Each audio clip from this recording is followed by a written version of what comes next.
Voici Laura et Alex. Ils partagent la même passion pour la randonnée, le jardinage et la pizza. Mais pour être honnête, qui n'aime pas la pizza? Ils ont un autre point commun. Ils privilégient la pizza sans gluten. Super équipe à première vue, non? Mais en plus de leur âge, il y a une autre petite différence entre Laura et Alex. La voyez-vous? Peut-être que non, car elle n'est pas visible.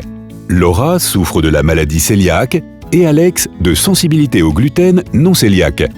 Ceci signifie qu'Alex, comme Laura, devrait s'abstenir de consommer des produits qui contiennent du gluten, car cela affecte leur santé. Mais les raisons pour lesquelles ils doivent éviter le gluten sont différentes. Prenons Laura.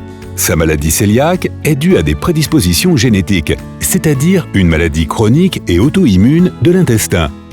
Ceci signifie que si Laura consomme des aliments qui contiennent du gluten, cela aura des effets sur son système immunitaire, le patron de l'usine à anticorps. Par conséquent, le patron décidera de produire davantage d'anticorps.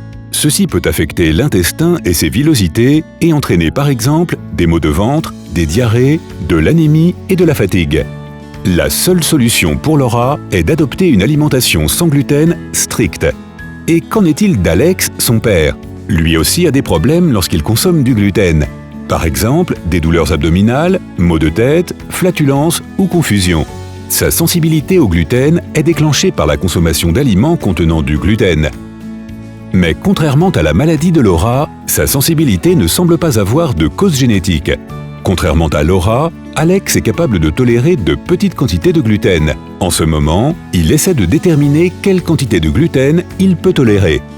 Mais ils ont un autre point commun. En plus de partager une délicieuse pizza sans gluten, ils sont suivis par le même médecin.